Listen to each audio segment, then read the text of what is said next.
मोदी के सारे विरोधी, इंडिया अलायंस के सारे पार्टनर भी एक्टिव हैं, क्योंकि बैक टू बैक 23 और 24 के 2 मुकाबले हैं मोदी से। लेकिन नीतीश कुमार और अखिलेश यादव के बयानों से कुछ लोगों को ऐसा लगा जैसे कांग्रेस से गठबंधन करके पछता रहे हों। राज्यों में इनकी फ्रेंडली फाइट हो रही है, जबकि असली फाइट जो 24 में करनी है उसकी कहीं तैयारी नहीं दिख रही है। गठबंधन में एक अदृश्य सी दरार है जो बाहर आ रही है। 23 और 24 की सियासत में आज सारा फोकस ईडी पर और अरविंद केजरीवाल पर था, लेकिन केजरीवाल ईडी को ताक पर रखकर एमपी में प्रचार करने पहुंच गए, बीजेपी के खिलाफ और कांग्रेस से फ्रेंडली फाइट करने। जिस दिन चुनाव के नतीजे आएंगे, मुझे नहीं पता मैं जेल में होऊंगा कि मैं बाहर होऊंगा। प्रधानमंत्री छत्तीसगढ़ में थे। बस्तर के कांकेर की रैली में उन्होंने दिल्ली तक मैसेज दिया।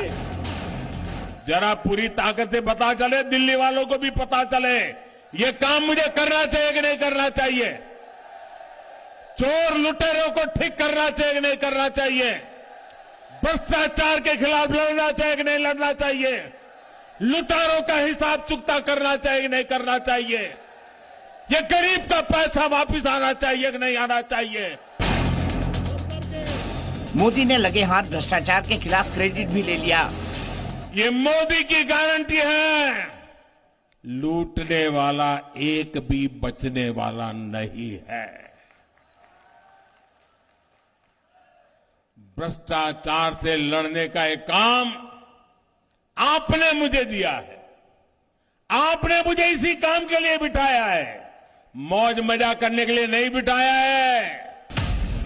मोदी चुनाव के फुल फ्लो में चल रहे हैं, तो वहीं इंडिया अलायंस पर कांग्रेस की सुस्ती नीतीश कुमार ने भगाई। नीतीश का इशारा कुछ इस तरह था कि मोदी को हराना है तो अलायंस बनाने से नहीं, उसे चलाने से होगा। एक संकेत ये भी दिया कि या तो कांग्रेस 24 पर फोकस करे, वरना दूसरे दल अपना टाइम खराब न करें, राह बदलें। भाई कांग्रेस पार्टी तो उसी में ज्यादा इंटरेस्टेड है, तो अभी तो इसको हम लोग कांग्रेस पार्टी को आगे बढ़ाने के लिए हम लोग सब एकजुट होकर काम कर रहे थे, लेकिन अभी उनको कोई इस सब चीज की चिंता है नहीं। आरजेडी ने भी माना कि मोदी से मुकाबले में जो रफ्तार चाहिए वो इंडिया अलायंस में अभी नहीं है। 5 राज्यों में चुनाव हो रहे हैं, व्यस्तता लाजमी है, थोड़ा बीच में गैप आया। अब जैसे ही फॉर्मेलिटीज कंप्लीट हो जाएंगे, फिर सब बैठ के फिर एक्शन प्लान को इम्प्लीमेंट करेंगे हम लोग। दूसरा ट्रेलर यूपी ने अखिलेश यादव ने दिखाया। एमपी में कांग्रेस के बर्ताव से अखिलेश पहले ही भरे बैठे थे। अभी तक जितने हमने गठबंधन किए हैं, कोशिश हुई है कि किसी गठबंधन को जो साथी हो उसको निराश ना करें, और हमारा गठबंधन और पीडीए स्ट्रेटजी, पीडीए ही हराएगा एनडीए को। लखनऊ में अखिलेश ने समाजवादी पार्टी की चुनावी बैठक की। सूत्रों के मुताबिक बैठक में अखिलेश ने कहा, पार्टी कार्यकर्ता सभी 80 सीटों के हिसाब से तैयारी करें। गठबंधन होता है तब भी 65 सीटों पर तो हम ही लड़ेंगे। यूपी में समाजवादी पार्टी सबसे मजबूत है, हमारा कैडर है। अखिलेश ने बता दिया कि कांग्रेस जब आएगी तब आएगी भी तो बहुत ज्यादा की उम्मीद न रखे। बैठक में समाजवादी नेताओं का मन भी खट्टा था। कहा, कांग्रेस से गठबंधन से वैसे भी फायदा नहीं है। 2017 में कांग्रेस को 105 सीटें दी, पर 7 पर ही जीती। जहां हम लड़ते हैं, कांग्रेस का वोट शिफ्ट नहीं होता है। कांग्रेस की जिम्मेदारी है इंडिया गठबंधन बनाए रखने की। अगर भारतीय जनता पार्टी को हटाना है तो कांग्रेस की जिम्मेदारी है, क्योंकि राष्ट्रीय पार्टी है, बड़ी पार्टी है, तो उसकी जिम्मेदारी है। देखिए, हम लोग तो तैयारी कर रहे हैं, सभी सीटों पर तैयारी कर रहे हैं। ये तो जिम्मेदारी कांग्रेस की है, कांग्रेस की जिम्मेदारी है गठबंधन बनाए रखने। हालांकि गठबंधन में अड़ीबाजी पर अखिलेश बाहर कुछ नहीं बोले, लेकिन 5 प्रदेशों वाला दर्द भी नहीं छिपाया कि उनके पीडीए को प्यार के बदले धोखा ही मिला है। गठबंधन नहीं है तो हम स्वीकार करते हैं गठबंधन नहीं है, और गठबंधन अगर केवल उत्तर प्रदेश में केंद्र के लिए होगा तो उस समय विचार किया जाएगा। अगर भारतीय जनता पार्टी को हटाना है तो कांग्रेस की जिम्मेदारी है। इंडिया गठबंधन की सबसे बड़ी दरार सीटों को लेकर दिख रही है। एमपी में अखिलेश नीतीश केजरीवाल का उतरना छोटा ट्रेलर है, बड़ा ट्रेलर तब दिख सकता है जब यूपी बिहार के साथ बंगाल, दिल्ली और पंजाब में सीटों की बात आएगी। 23 और 24 की सियासत में आज सारा फोकस ईडी पर और अरविंद केजरीवाल पर था। और इस वक्त हमारे साथ विशाल बने हुए हैं। विशाल, देखिए राज्यों की हम बात करें इंडिया गठबंधन की तो फ्रेंडली फाइट जरूर नजर आ रही है और बीजेपी के लिए हमें जिक्र हम कर रहे थे कि 24/7 पार्टी एक्टिव रहती है राज्यों के साथ साथ। अब फोकस 2024 के लोकसभा चुनाव पर भी है, लेकिन अगर विपक्षी गठबंधन की बात करें तो 24 को लेकर तो अभी कुछ भी नजर नहीं आ रहा है। इवन सीटों को लेकर ही पेंच अभी भी लगातार बना हुआ है और फिर अगर हम लीडरशिप की बात करें तो उसको लेकर भी स्थिति अभी तक भी स्पष्ट नहीं हो पा रही है। शायद इसी का फायदा बीजेपी उठा लेती है। देखिए, बिल्कुल निश्चित तौर पर अगर आकांक्षा आप शुरुआत से इसकी पूरे समीकरण को देखिए तो इसमें साफ तौर पर दिखाई पड़ रहा है कि दो चीजों पर सहमति नहीं है जो सबसे महत्वपूर्ण है। पहला, लीडरशिप किसकी रहेगी। अखिलेश यादव को समाजवादी पार्टी के जो नेता हैं वो प्रधानमंत्री के तौर पर देखना चाहते हैं, राहुल गांधी को कांग्रेस के नेता जो हैं वो प्रधानमंत्री के तौर पर देखना चाहते हैं। तो सीधे तौर पर लड़ाई यही है। इसके साथ साथ जो दूसरा सबसे बड़ा कारण है वो ये है कि उत्तर प्रदेश देश का सबसे बड़ा राज्य है, 80 लोकसभा सीटें हैं। ऐसे में समाजवादी पार्टी उत्तर प्रदेश में अपने आप को मजबूत समझती है और अगर हम अभी की स्थितियां देखें, मौजूदा स्थितियां, तो जाहिर सी बात है कि समाजवादी पार्टी के सामने कांग्रेस कहीं भी नहीं टिक रही है। उत्तर प्रदेश में केवल 1 लोकसभा सीट है और यही वजह है कि अब सीधे तौर पर कहा जा सकता है कि समाजवादी पार्टी कांग्रेस को बहुत ज्यादा सीटें देने के मूड में नहीं है। 15 सीटों को लेकर जरूर चर्चा की गई और 15 सीटों को लेकर वो तब चर्चा कर रहे हैं जब आरएलडी उनके साथ है, मतलब कांग्रेस को वो 4 से 5 सीटें देने की तैयारी कर रही है। लेकिन कांग्रेस जो है वो इस बात पे राजी नहीं है। वो उत्तर प्रदेश में इतनी कम सीटें पे चुनाव नहीं लड़ना चाहती है और यही सब तमाम ऐसी चीजें हैं जो कहीं ना कहीं से पेच फंसा रही हैं। नीतीश कुमार का सीधे तौर पर बयान आया, हालांकि एक बार जरूर कहा गया कि कांग्रेस के नेताओं की तरफ से, समाजवादी पार्टी के नेताओं की तरफ से कि गठबंधन जो है वो लोकसभा के लिए है, विधानसभा चुनाव के लिए नहीं है। लेकिन जो आरोप प्रत्यारोप का दौर रहा, इसके साथ साथ जो कांग्रेस की स्ट्रेटजी उत्तर प्रदेश के लिए फेल साबित हुई है, जो समाजवादी पार्टी को नहीं बना पाई है, पहले अभी आप देखिए कि इनकी जो आपसी खींचतान है वही खत्म नहीं होकर दे रही है। चाहे सीटों की बात करें, लीडरशिप की बात हो या फिर अभी चूंकि चुनाव है विधानसभा के, तो पार्टी इसी में उलझी हुई नजर आ रही है। क्योंकि अगर हम ममता बनर्जी की बात करें, जैसा अखिलेश का आपने जिक्र किया, या फिर अरविंद केजरीवाल की हम बात करें, तो आपसी सहमति, आपसी विचारी, जो आपसी सामंजस्य होना चाहिए वही नहीं अभी बैठ पा रहा है। और बीजेपी आप देखिए कोशिश ये कर रही है कि जनता को कैसे ज्यादा से ज्यादा साधना है। मैं आपके पास वापस अभी लौट रही हूं विशाल, कुछ और खबरों पर अपडेट आपसे लेंगे। लखनऊ से एक बड़ी खबर मिल रही है, कांग्रेस में शामिल होंगे सपा नेता रवि प्रकाश वर्मा। रवि प्रकाश वर्मा के जरिए कुर्मी वोट बैंक पर कांग्रेस की नजर रहेगी। कुर्मी बिरादरी के कई अन्य नेता भी कांग्रेस का रुख कर सकते हैं। सपा के राष्ट्रीय महासचिव और पूर्व सांसद रवि प्रकाश वर्मा का कांग्रेस में जाना सपा के लिए एक बड़ा झटका हो सकता है। खीरी सहित आसपास की लोकसभा सीटों पर भी इसका असर पड़ सकता है। अकेले खीरी में पिछड़े वर्ग की करीब 35% आबादी है कुर्मियों में, और जो यहाँ पर आप देखिए कि जो संख्या सर्वाधिक मानी जा रही है, इस पर करीब उसकी जो संख्या है कुर्मी वोटर्स की 35% के करीब है। तो ऐसे में आप ये कह सकते हैं कि एक बड़ा झटका ये समाजवादी पार्टी के लिए हो सकता है। रवि प्रकाश वर्मा जो समाजवादी पार्टी के नेता हैं वो अब कांग्रेस में शामिल होने जा रहे हैं। अब कांग्रेस की कोशिश है कुर्मी वोट बैंक को साधने की, और अब अगर रवि प्रकाश वर्मा कांग्रेस के साथ जाते हैं तो ऐसे में समाजवादी पार्टी के लिए एक बड़ा झटका ये हो सकता है। विशाल हमारे साथ लगातार बने हुए हैं। विशाल, ये अगर होता है, रवि प्रकाश वर्मा के लिए हम बात कर रहे हैं, अगर वो कांग्रेस ज्वाइन करते हैं तो कितना नुकसानदायक ये हो सकता है समाजवादी पार्टी के लिए, कितना इंपैक्ट डाल सकता है?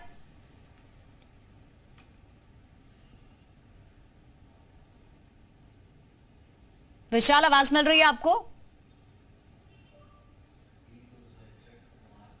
विशाल का रुख करेंगे वापस से, लेकिन एक बड़ा झटका ये समाजवादी पार्टी के लिए माना जा रहा है। रवि प्रकाश वर्मा जो कि कांग्रेस का दामन थाम सकते हैं कुर्मी वोट बैंक को साधने की कोशिश है कहीं ना कहीं कांग्रेस की, और समाजवादी पार्टी के लिए एक बड़ा झटका साबित हो सकता है, क्योंकि खीरी सहित आसपास की कई सारी लोकसभा सीटें हैं जिन पर इसका काफी इफेक्ट पड़ सकता है। क्योंकि खीरी की ही बात करें तो यहां पर पिछड़े वर्ग की करीब 35% आबादी में कुर्मी की संख्या सबसे ज्यादा है।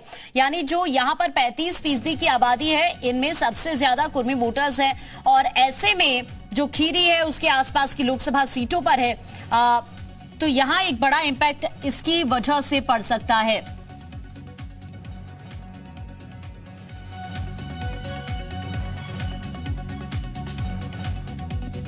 अंशु अवस्थी जी इस वक्त हमारे साथ कांग्रेस से जुड़ गए हैं, बहुत स्वागत है अंशु जी आपका।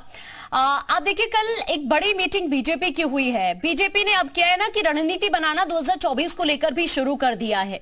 लेकिन अगर विपक्षी गठबंधन इंडिया की हम बात करें तो राज्यों के अलावा अभी नजर नहीं आ रहा है 2024 को लेकर वो वाला इंपैक्ट जो पड़ना चाहिए, क्योंकि ना तो सीटों को लेकर स्थिति क्लियर है, ना फिर लीडरशिप को लेकर स्थिति क्लियर है, और आपसी सामंजस्य भी बैठता हुआ नजर नहीं आ रहा है। अंशु जी क्या कहेंगे? ये देखिए, सवाल स्वाभाविक है, क्योंकि सवाल करना लोकतंत्र में स्वस्थ परंपरा का प्रतीक है। हम सवालों से नाराज नहीं होते। सवालों से जो लोग नाराज होते हैं वो न्यूज चैनलों से एंकर और पत्रकारों को निकलवा देते हैं। हम ऐसा काम नहीं करते। देखिए, कोई भी नाराजगी नहीं है, कहीं पर भी कोई अंतर्द्वंद नहीं है। बेंगलोर की जो हमारी इंडिया गठबंधन की बैठक हुई, उसमें सबसे पहली बात यही थी कि इस गठबंधन की कोई भी शर्त नहीं है। इस गठबंधन में कोई सीटों को लेकर, शर्तों को लेकर कोई इस तरीके का मतभेद नहीं है। और ठीक है, मनभेद हो सकते हैं, और ये तो एक डेमोक्रेटिक अलायंस है जहां पर सभी को अपनी बात रखने की आजादी है। कांग्रेस पार्टी हमेशा डेमोक्रेसी में दूसरे की बात का सम्मान करती है। हम चाहते हैं कि जो भी हमारे साथ एलाइज हैं, जो भी उनके विचार हैं वो रख रहे हैं, उनके लिए कोऑर्डिनेशन कमेटी है, कहीं पर कोई मतभेद नहीं है। देखिए, पहले दिन से सवाल उठ रहे हैं, जब पटना में पहली मीटिंग हुई, गठबंधन कैसे बनेगा, कैसे होगा। आप देखिए कि उसके बाद जो बेंगलोर की मीटिंग हुई उसमें और ज्यादा लोग जुड़ गए, 23 से हम 27 हो गए, तो कहीं पर कोई मतभेद नहीं है। ठीक है, एसएन सिंह जी भी इस वक्त हमारे साथ जुड़ गए हैं। एसएन सिंह जी, भले ही सीटों को लेकर स्थिति क्लियर ना हो विपक्षी गठबंधन इंडिया में, या फिर लीडरशिप को लेकर स्थिति क्लियर ना हो, लेकिन अंशु अवस्थी जी ये बात जरूर क्लियर कर रहे हैं कि देखिए, कोई मतभेद नहीं है। मनभेद जरूर हो सकते हैं थोड़े बहुत, लेकिन ऐसा बिल्कुल नहीं है। पार्टी का पूरा फोकस अभी विधानसभा चुनाव पर भी और लोकसभा चुनाव को लेकर भी है। क्या कहेंगे एसएन सिंह जी? देखिए, बड़ा निजी मामला इनका, लेकिन बुजुर्गों ने बड़ी अच्छी बात कही थी। कौन उसको झुठला सकता है कि खैर खून खासी खुशी बैर प्रीत मदपान, दावे से ना दबे जानत सकल जहान। किसका किससे प्रीत है, किससे किसका बैर है, तो सब लोग जान रहे हैं। देखिए, कांग्रेस और सपा में एक बेमेल का खेल चल रहा है। कभी स्वार्थ का गठबंधन बन रहा है, कभी कांग्रेस सपा की हैसियत बताने लग रही है, कभी सपा कांग्रेस को मंदबुद्धि कहने लग जा रही है, चिरकुटिया नेता कहने लग जा रही है। भैया, जैसा एमपी में हमारे साथ किया करेंगे, ऐसा समाजवादी पार्टी कह रही है, करके दिखा रही है। दरअसल घमंडिया गठबंधन जो बना है वो सब अपने अपने अस्तित्व को बचाने के लिए बने। अब सपा की देख लीजिए, सपा का कांग्रेस कह रही कि आपका उत्तर प्रदेश के बाहर कुछ नहीं है। समाजवादी पार्टी कांग्रेस को कह रही है कि आपका कोई उत्तर प्रदेश में नहीं। तो जो बिना जो मोल भाव के जो रिश्ते बन रहे हैं, तो वो तो बनने के पहले ही बिगड़ जा रहा है, क्योंकि किसी को किसी पे विश्वास है नहीं, और विश्वास जमे कैसे? अच्छा, ये तो आप भी मानेंगे ना, क्योंकि अभी देखिए मध्य प्रदेश को लेकर जो तकरार हुआ अजय राय और अखिलेश यादव के बीच में जो स्थिति बनी, भले ही डैमेज कंट्रोल कर लिया गया उन सभी चीजों को, लेकिन ये भी तो लूप होल्स है ना, और इन्हीं का ही तो फायदा फिर बीजेपी उठा लेती है। अंशु जी, देखिए, एसएन सिंह जी कह रहे हैं कि ये घमंडिया गठबंधन है। हाँ, ये गठबंधन घमंडिया नहीं है। ये गठबंधन सभी जाति धर्म वर्ग के लोगों को एक साथ लेकर चलने का गठबंधन। हम तो ये कहते हैं कि ये पिछड़ा वर्ग की बात करते हैं। सर, साथ तो आप सभी को लेकर तब चलेंगे ना जब आप सभी खुद भी एक साथ होंगे, क्योंकि आप ये तो मानेंगे ही कि हर कोई यही चाह रहा है। चाहे अखिलेश यादव के समर्थक हो, वो ये चाहते हैं कि प्रधानमंत्री का चेहरा वो हो, ममता बनर्जी हैं, उनके समर्थक है, वो ये चाहते हैं। तो अभी तक तो लीडरशिप ही क्लियर नहीं हो पा रही है आपकी। लीडरशिप क्लियर है, हमारे नेता राहुल गांधी जी लीडर हैं, मल्लिकार्जुन खड़गे जी लीडर हैं, लीडरशिप में कोई मतभेद नहीं। मैंने पहले ही कहा कि मनभेद हो सकते हैं और एहसान सिंह जी देख लीजिए, स्पष्ट कर रहे हैं वो कि जो लीडर है वो राहुल गांधी है। दूसरा सुनिए, मेरी बात सुनिए। हाँ। देखिए अंशु भैया भारतीय जनता पार्टी इसीलिए मैंने शुरू में कहा कि जो जिस पार्टी का समर्थक है वो वही चाहता है कि उनकी पार्टी का ही जो भी नेता है वही होना चाहिए प्रधानमंत्री का चेहरा। नहीं, अच्छी बात है, ये कौन नहीं स्वीकारता है? तो समाजवादी पार्टी नहीं स्वीकारती है। समाजवादी पार्टी पहले भी कह चुकी है कि विदेशी मूल के लोगों को हम समर्थन नहीं देंगे। ये भारतीय जनता पार्टी थोड़े न कहती है। और सब लोग आज देख रहे हैं भाई कि छड़े रुष्टा, छड़े तुष्टा, रुष्टा तुष्टा, छड़े चढ़े, क्षण में खुश हो जाना, क्षण में छोड़ देना, क्षण में पकड़ लेना, ये कौन करता है? जिसके पास बुद्धि नहीं होती है और जो एकदम छोटे बच्चों की तरह कार्य करता। हम तो कह रहे हैं कि आप आइए मिलजुल कर। ठीक है, एहसान सिंह जी आपको रोकना पड़ रहा है। विशाल इस वक्त हमारे सहयोगी भी हमारे से जुड़े हुए हैं। विशाल, आपका कोई क्वेश्चन? देखिए बिल्कुल अंशु अवस्थी से सवाल है सीधे। अंशु जी, ये क्या कौन सी राजनीति है, कौन सा गठबंधन है कि पहले आजम खान से आप मिलने जाते हैं और अब रवि वर्मा को शामिल कर सपा के महासचिव हैं, तो ऐसे में गठबंधन में कहीं ना कहीं से अब दरार तो पूरी तरह दिखाई पड़ रही है ना कि आप सपा के ही नेता को तोड़ के ले आ रहे हैं। पहले तो ये था कि गठबंधन करेंगे, लेकिन अब आप तोड़ने के लग गए हैं। आजम खान के बाद अब रवि वर्मा। देखिए, हम तोड़ने का काम नहीं करते, हम जोड़ने का काम करते हैं। राहुल गांधी जी ने 4000 किलोमीटर की कन्याकुमारी से कश्मीर तक जो यात्रा निकाली वो जोड़ने का सिलसिला था, करोड़ों लोग जुड़े। राहुल गांधी जी के कांग्रेस पार्टी के विचारों से प्रभावित होकर कांग्रेस पार्टी में लोग आ रहे हैं, उनका स्वागत है। आगे सिलसिला और बड़ा होगा। भारतीय जनता पार्टी के लोग भी आ रहे हैं। आप तो जोड़ रहे हैं लेकिन सपा को तो तोड़ रहे हैं। आप तो जोड़ने का काम कर रहे हैं लेकिन सपा को तो आप तोड़ रहे हैं सीधे सीधे। देखिए, लोग विचारधारा से प्रभावित होकर आ रहे हैं तो उनका स्वागत है, हम क्यों स्वागत नहीं करेंगे? हम तो जोड़ने का काम कर रहे हैं। जो जुड़ रहा, हमने समाजवादी पार्टी को भी अपने गठबंधन में जोड़ा है, इंडिया में दूसरे दलों को भी जोड़ा, उनके नेताओं। विवेक जी, हमारी पार्टी विवेक जी जुड़े हुए हैं। विवेक जी बताइए, आपकी तो पार्टी के नेताओं को तोड़ना, महासचिव पद बड़ा होता है। रवि वर्मा 2 बार के लोकसभा सांसद रहे हैं, राज्यसभा सांसद रहे हैं, उनकी बेटी पूर्वी चुनाव लड़ चुकी है, तो अब उनको भी जो है कांग्रेस शामिल करा रही है। तो क्या अब माना जाए कि बिल्कुल आपको हर दल के जो नेता हैं उनको छोड़ के जो है कांग्रेस के नेताओं को ज्वाइन कराना पड़ेगा? नहीं, देखिए, अगर समाजवादी पार्टी अपने गठबंधन के तंज निभाने में सक्षम है तो समाजवादी पार्टी गठबंधन के तो जवाब देने में भी सक्षम है। अगर आप मर्यादा और धर्म का पालन नहीं करेंगे तो आपको समाजवादी विचारधारा और समाजवादी सिद्धांतों के अनुरूप जवाब दिया जाएगा। और बहुत स्पष्ट बात मैं कह देता हूँ आपको कि जिन्हें लगता है कि वो दूसरे दलों में जा करके समाजवादी पार्टी जैसा प्राप्त कर सकते हैं, वो वहां पे पहले उनके और उससे बड़ी से कह दे रहा हूँ कि समाजवादी पार्टी ने हमेशा गठबंधन धर्म को छोड़ने का प्रयास किया है। अगर गठबंधन धर्म की आड़ में कोई दूसरे राजनीतिक मंच करना चाहता है, उत्तर प्रदेश में समाजवादी पार्टी उत्तर प्रदेश से लेकर के पत्ते की रीढ़ की हड्डी है। अगर क्षेत्रीय दलों लेकिन विवेक जी, शुरुआत तो आपने की थी ना इस तरह से, क्योंकि पोस्टर तो आपने लगाया कि 80 हम जीतेंगे, प्रधानमंत्री जो है अखिलेश जी को बनाएंगे। तो राहुल गांधी को प्रधानमंत्री नहीं बनाना चाहते हैं आप?